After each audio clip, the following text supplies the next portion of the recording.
ओ विश्वानि देव सवितर्दुरितानि परासुव यद्भद्रं तन्न आसुव। ॐ शान्ति शान्ति शान्तिः। वसुदेवसुतं देवं कंसचाणूर्यमर्दनं देवकी परमानन्दं कृष्णं वन्दे जगद्गुरुं। श्री सद्गुरुदेव भगवान की जय।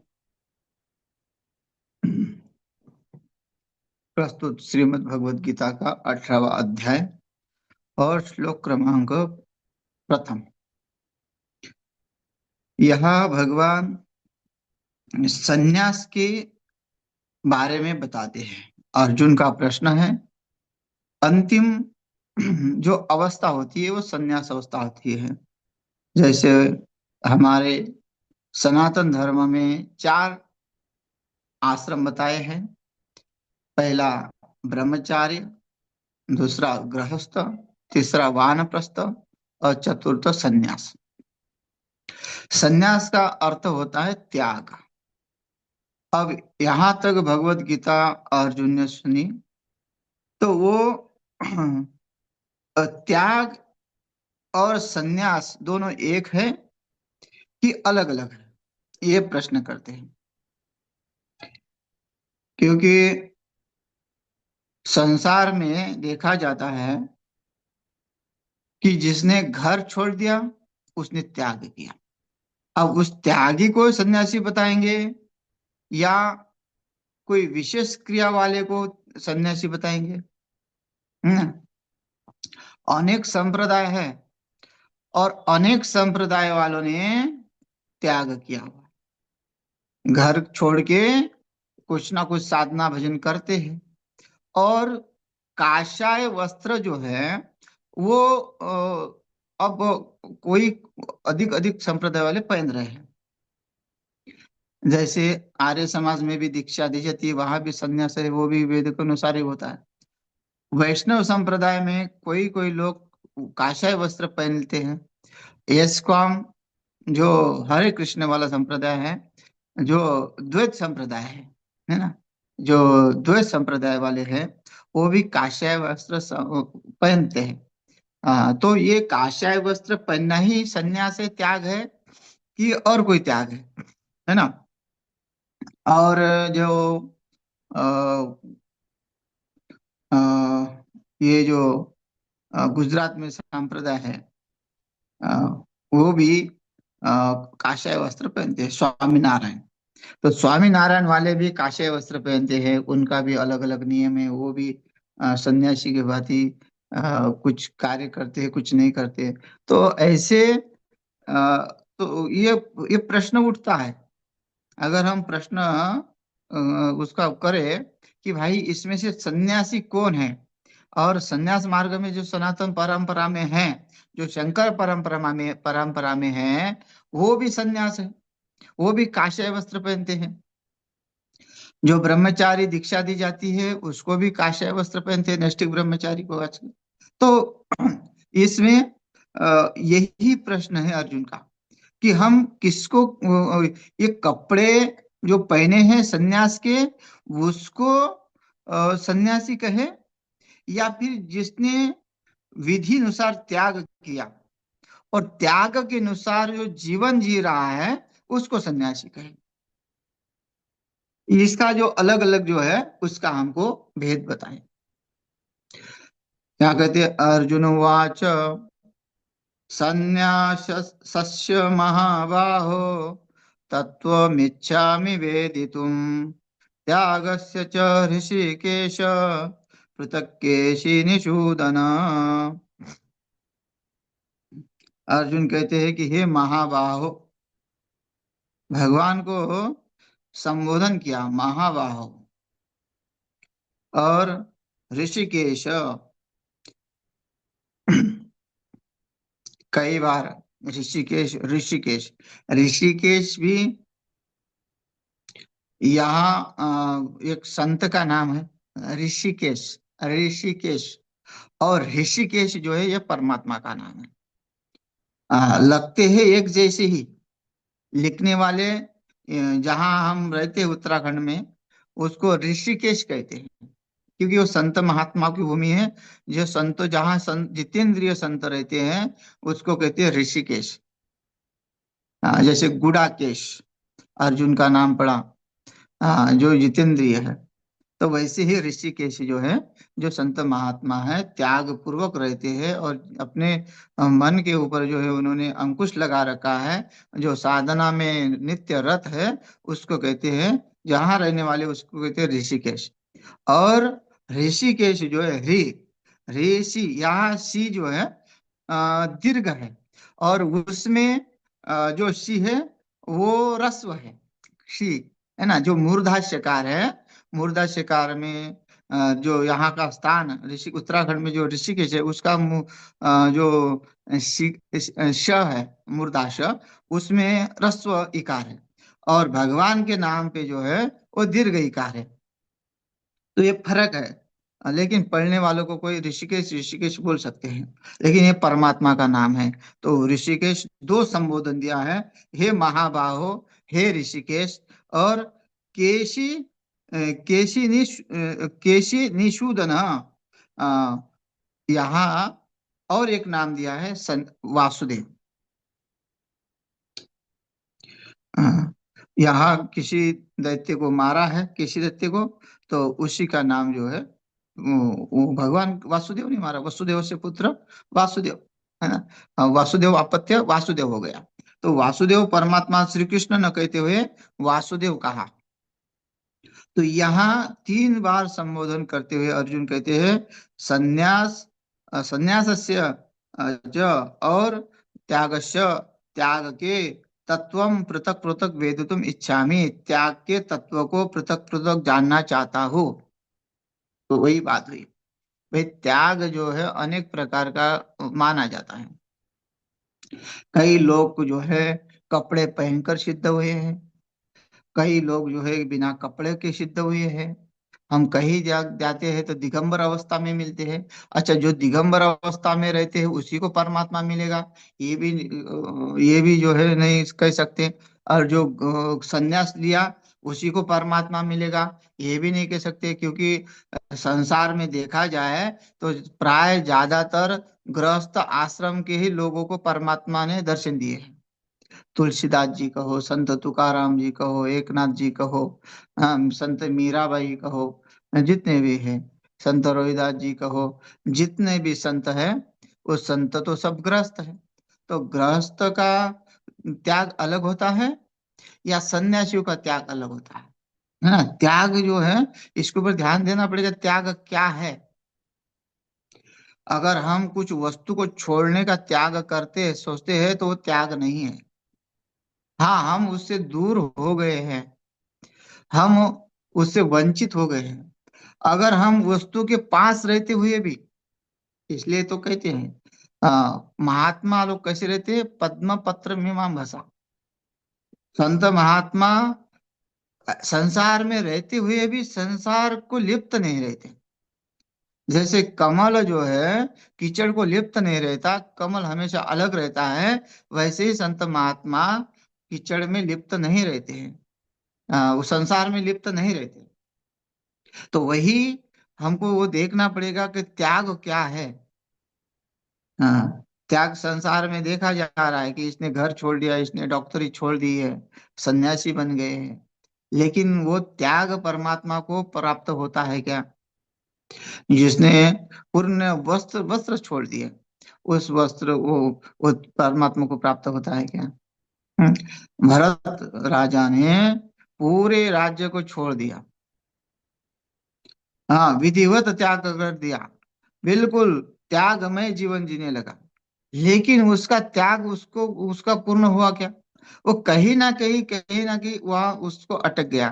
तो इसका अर्थ क्या है कि भाई त्याग जो होता है वो मन पूर्वक होता है, जो मन की दृढ़ता हो, जिसकी पूर्ण रूप से, जिसने पूर्ण रूप से इस संसार को तर्क से जान लिया, संसार को, संसार में जिसने दोष देख लिया, जो वमन करने के बाद उसको खाना नहीं चाहता, वैसे जिसको संसार के बारे में पता लगा, संसार से संसार का उसको अनुभव आया, वही व्यक्ति जो है त्याग में पूर्ण हो सकता है ना। इसलिए कुमार यौवनम जरा, यहाँ कहते हैं जन्म जन्म दुख जरा व्याधि दुखो दोषानुदर्शनम। जो जन्म मरण के दुखों को समझ रहा है, जो शरीर में रोग हो रहा है उसके बारे में समझ रहा है, शरीर में जो पीड़ा हो रही है, शरीर जो साथ नहीं दे रहा है, शरीर जो है धर्म कार्य में नहीं है, तो वो सोच रहा है कि ये शरीर जो है अलग जा रहा है, तो उसके बारे में सोच रहा है। तो ये अगर वो सोचता है और उसमें उसको दोष देखते हैं कि शरीर तो मल मूत्र से बना हुआ है, शरीर तो अस्थि मांस रक्त से बना हुआ है, जिसमें अनेक अनेक रोग बैठे हुए हैं, ऐसे शरीर को मैं पाल रहा हूँ। जो इस शरीर में ब्रह्मानंद का अनुभव करा सकता है, वह विवेक चूड़ामणि में कहा था कि ब्रह्मानंद का अनुभव करने वाला जो शरीर है उसको विषयों ने कैसे घेर रखा है। महाबल महाबली कहा विषयों को। तो ऐसे शरीर को जो समझता है कि ये तो विषयों ने घेर रखा था, मैं तो सच्चिदानंद स्वरूपी ही हूँ, खाली उसका अनुभव परोक्ष ज्ञान होके फिर अपरोक्ष की अनुभूति करने के लिए वो सब कार्य करने के लिए वो त्याग करता है, उसी को त्याग कहते हैं। तो यहाँ हम आगे जा रहे हैं कि आगे तो बताएंगे भगवान क्या है। तो लेकिन जो संसार में अ, जो कार्य चल रहे हैं, जो पढ़ा रहा है, जो पढ़ रहा है, जो सुना रहा है, जो सुन रहा है, तो इसका मतलब नहीं कि ये पूर्ण रूप से त्याग हो गया। नहीं, त्याग वो है कि संसार में या संन्यास का त्याग कहाँ है, यहाँ हमको ये समझना पड़ेगा। त्याग केवल ये नहीं कि वस्तुओं को छोड़ना त्याग हो गया। हम तो एक को छोड़ने के बाद दूसरे को प्राप्त करने की इच्छा रखते हैं। अगर हम इस संसार के भोगों को छोड़ना चाहते हैं क्योंकि हमको स्वर्ग का सुख चाहिए, तब हम इस संसार को अपना धन संपत्ति जो है इसको दे रहे हैं और उसके माध्यम से हम पुण्य कमा रहे हैं। तो पुण्य हमें स्वर्ग तक ले जाएगा, लेकिन वो भी हमारा त्याग नहीं हुआ, क्योंकि हमने किसके बदले में कुछ लिया हुआ है, कुछ देके कुछ खरीदा हुआ है, तो हमारा त्याग नहीं होता। तो हमारा त्याग जो होगा वो मन से, किसी वस्तु में जो है, किसी किसी स्वर्ग में भी हमारी आसक्ति नहीं हो। तो यही यहाँ कहते हैं कि हमको पृथक पृथक जानना चाहता हूँ, मैं त्याग के बारे में जानना चाहता हूँ। क्योंकि संसार में हर एक प्रकार का जो है व्यक्ति त्याग करता है अपने परिवार को पालने के लिए। हाँ, दिन रात मेहनत कर रहा है, समय का जो है दान कर रहा है। किसके लिए कर रहा है? वो खुद के लिए नहीं कर रहा है, अपने परिवार को पालने के लिए कर रहा है, तो वो भी समय का त्याग हुआ। तो संसार में जहां रहो, उसने देखो, संत रोहिदास, संत तुकाराम महाराज, एक संसार में गृहस्थ रहते हुए भी उनका त्याग माना गया और वो मोक्ष के अधिकारी हो गए। वो तो कहते मोक्ष आमागारी कामारिति दासी, मतलब मोक्ष तो उनके घर में दासत्व कर रहे हैं, कर रहा है। तो ऐसे का जो है त्याग जो है कितना बड़ा होगा। लेकिन हमको दिख रहा है कि ये सन्यासी नहीं है, इस सन्यासी नहीं है, भगवा कपड़ा नहीं पहना हुआ है, तो फिर भी इनको मोक्ष कैसे प्राप्त हुआ? तो वो त्याग जो है समझना कि ये मन से त्याग किया हुआ है, जो मन से संसार को त्याग दिया। शरीर से नहीं त्यागा, शरीर से त्यागो मत त्यागो, लेकिन मन से त्यागना पड़ेगा। यही उसके बारे में जानना चाहता है। तो मैं जानना चाहता हूँ पृथक पृथक वेदितुम। आप वेदितुम का अर्थ होता है आप बोलिए। तब भगवान जो कहते हैं, श्री भगवान वाच काम्यानां कर्मणां न्यासं संन्यासं कवयो विदुः सर्वकर्म फल त्यागम प्राहुस्त्यागम विचक्षणाः। अब देखिए वही बात हो गई कि काम्यानाम कर्मणाम न्यासम संन्यासम कवयो विदुः। विद्वान लोग क्या मानते हैं? कवयो हो, जिन्होंने शास्त्रों को लिखा। एक तो शास्त्र, शास्त्र तो परमात्मा से आए, और जो शास्त्रों का निर्माण किया जिसने, वो भगवान ने जैसी जिनकी बुद्धि दी, और वो लोग प्रमाणित है। शास्त्र तो बोल नहीं पाएंगे। शास्त्र या कवयो हो और विदुहु, है ना, जो लिखने वाले, विद्वान मतलब जिसको पढ़ने वाले। और भाई, विद्वान ने कहा, शास्त्रों को पढ़ा, लेकिन कोई बोलेगा कि क्या प्रमाण है तुम जो बोल रहे हो, तो कवि हो, जिसने लिखा उसका उसका ही प्रमाण दे रहे। भाई व्यास जी ने लिखा, आद्य गुरु शंकराचार्य जी ने लिखा, हाँ, जो जो संप्रदाय में जिनके जिनके गुरु है उन्होंने वो लिखा, उन्हीं के अनुसार वो चल रहे हैं। तो ये न्यासम, न्यास का मतलब है त्याग। काम्यानाम, जो कामनाओं का त्याग, जो कर्तापन का त्याग, जो अहंकार है, अभिमान है वस्तु के प्रति, हाँ, वो अपने बुद्धि पर जोर दे के जो है, जो कार्य कर रहा है उसका त्याग करो। इसलिए तो अर्जुन को उस समय कहा था, सहजम कर्म कौन्तेय, यहाँ सहज अवस्था में जो कार्य हो रहे हैं वही काम्य कर्म है। मतलब जो कामना रहित है, सहज अवस्था में जो हो रहे हैं, कि हाँ, प्रारब्ध अनुसार जो हो रहा है उसको मैं स्वीकार करता हूँ। मैं प्रारब्ध को बदल नहीं सकता। कोई व्यक्ति अगर कहे कि मैं प्रारब्ध को बदल के और मेरे इच्छा से मैं कार्य करूँ, तो हो नहीं सकता। कई बार अनुभव भी आता है कि भाई जो करना चाहते वो नहीं होता, अलग ही हो जाता है ना। तो जो जो प्रारब्ध में हुआ, प्रारब्ध में है, वही होगा। आप प्रारब्ध से बच नहीं सकते हैं। हाँ, अगर आप ये जो अहंकार से उस शरीर के माध्यम से कार्य करते हैं, और ये मैंने किया, वो जो हुआ है वो प्रारब्ध से हुआ है, और जो नहीं हुआ प्रयत्न करके भी वो भी प्रारब्ध से ही हुआ। तो ये है। अगर कोई उस के ऊपर पलायन होता है कि नहीं मैं कार्य नहीं करूंगा, तो वो कार्य उसके उपास आता ही आता है।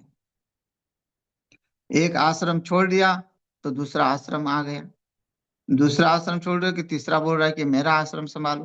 तो ये क्या है, ये प्रारब्ध से लगा हुआ है कि कुछ ना कुछ आपको उसमें लिप्त रहना ही पड़ेगा। हाँ, जिसका जितना त्याग होता है उसकी दुनिया पीछे पड़ जाती है, उसको और देने के लिए चाहती है। देखो यही तो है विशेषता। महात्मा जितना त्याग करे, देखो आश्रम, देखो गरीब दासी आश्रम, हाँ, गरीब दासी आश्रम, नाम गरीब दासी, लेकिन आश्रम देखो कि चकाचक हो गया। तो ये नहीं है कि क्यों क्यों कि जो उदास वृत्ति से भजन कर रहा है, वह अनपेक्ष, उदास का मतलब तो अनपेक्ष, जो ऐसा भजन करता है, जो सेवा करता है, उसके पीछे अपने आप आ जाता है। फिर वो गरीब दास नहीं रहता। तो वो दिखने के, वो नाम के लिए गरीब दास होता है, तो वो उसका तप है। तो जिसका जितना तप होता है उसके पीछे उतना ही वो माया पड़ती है, और फिर उसका पूर्ण रूप से त्याग करो, सब कुछ छोड़ दो, तो अलग बात है। लेकिन अगर हम उसमें भी धर्म कार्य तो हो ही रहे हैं, भले ही मोक्ष की प्राप्ति हो न हो, लेकिन धर्म कार्य तो हो रहे हैं। तो कहने का ये तात्पर्य है कि जो प्रारब्ध में है वो होगा, आप उससे दूर नहीं भागोगे, चाहे कितना भी त्याग करो।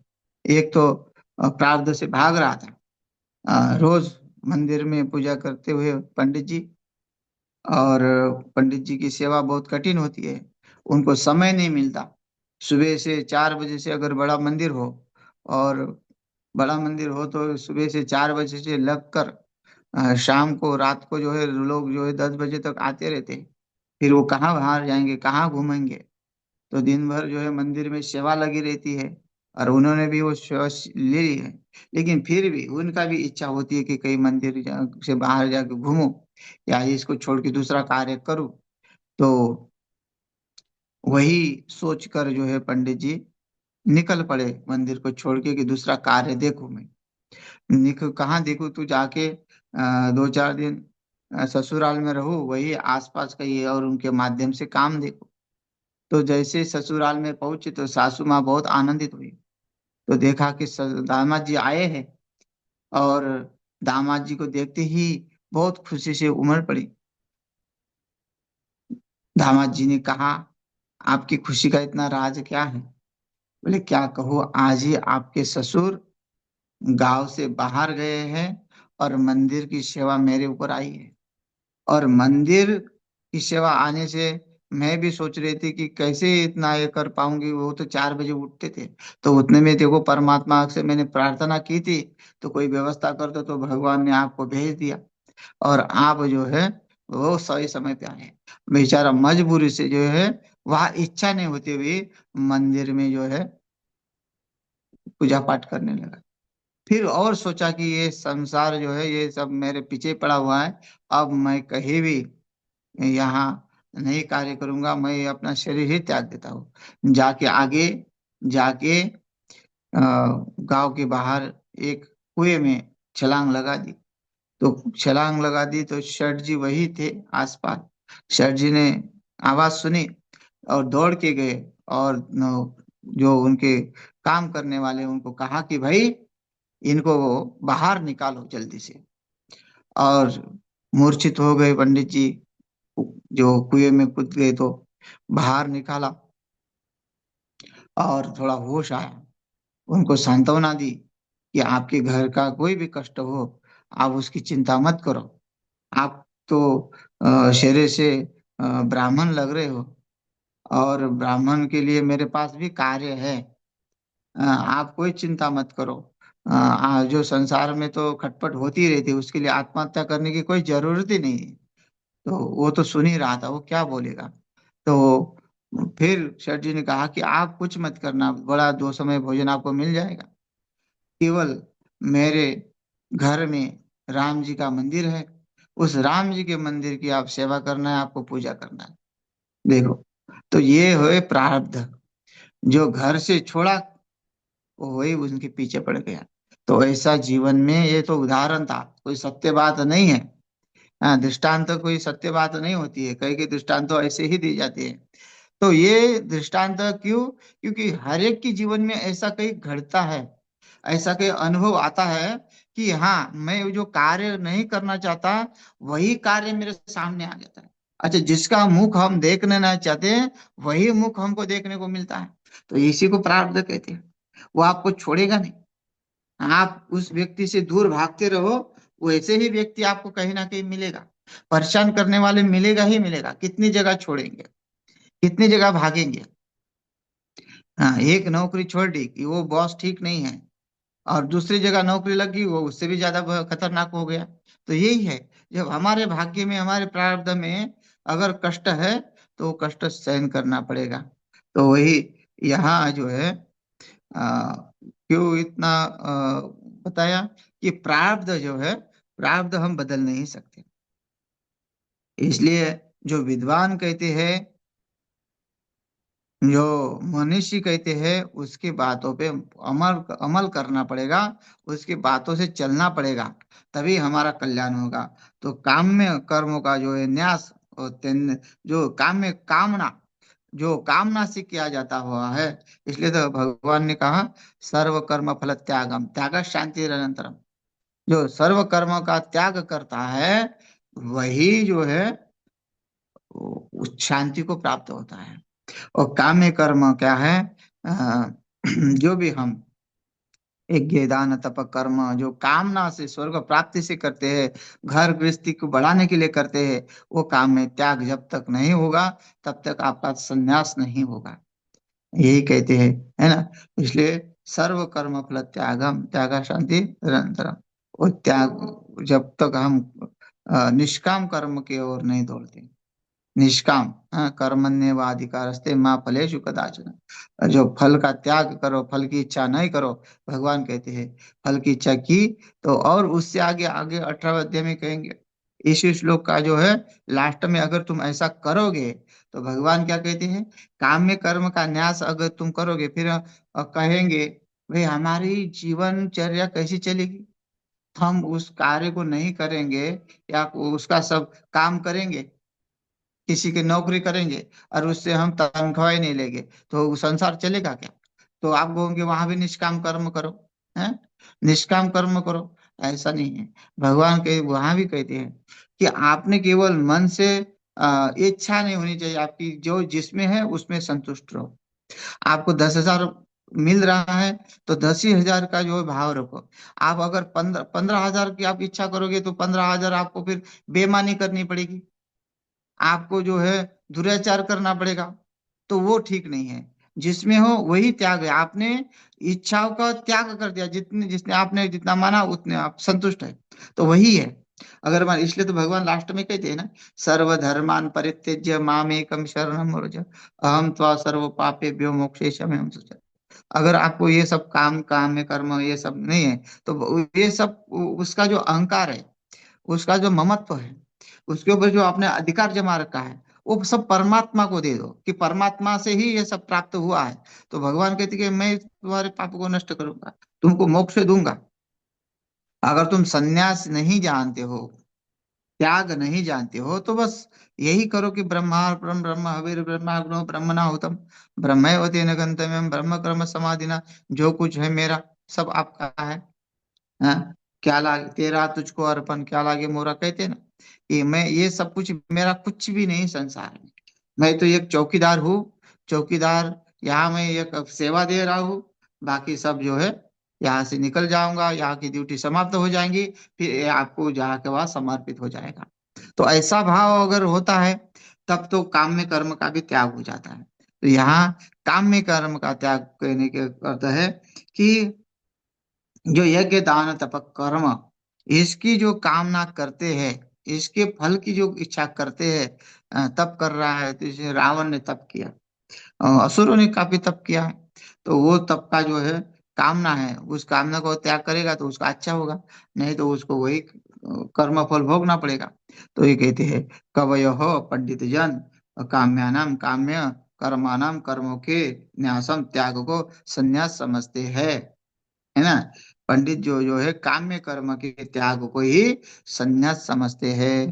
तथा दूसरे विचक्षणा विचार कुशल पुरुष सर्व कर्म फल त्यागम, सर्व कर्मों के फल के त्याग को त्याग कहते हैं। हैं? जो भी कर्म या कर्म फल का अर्थ होता है, जैसे संन्यास हमने लिया, संन्यास लेने के बाद जो संकल्प नहीं होता है, संकल्प नहीं होता तो उसका त्याग हो गया। और गृहस्थ में भी अगर हम गृहस्थ में रह के भी उस काम्य का कामना को त्याग करते हैं, इच्छाओं का त्याग करते हैं, तो वो भी सन्यासी हो गए। तो सन्यास दोनों को कहते हैं, त्याग को ही सन्यास कहते हैं। लेकिन गृहस्थ में ऐसा नहीं कि गृहस्थ को सन्यासी नहीं कहेंगे, गृहस्थों को भी सन्यासी कहेंगे। जो संत महात्मा गृहस्थ में हुए हैं, वो भी सन्यासी ही हुए हैं, जिन्होंने त्याग पूर्वक जीवन जिया। और जो विधिवत जो काषाय वस्त्र पहने हुए हैं, वो भी काम्य कर्म का जो त्याग करके, सर्व कर्म फल त्यागम, है ना, सर्व फल का त्याग करने वाले, उनकी संन्यास ले लिया उन्होंने, तो वो भी सन्यासी हो गए। तो वही मेन सन्यासी है, और ये भी सन्यासी है। इसमें कोई भी दूरी नहीं है, त्रुटि नहीं है। तो ये श्लोक का अर्थ है। और शेष जो है कल देखते हैं। हरि ओम तत्सत।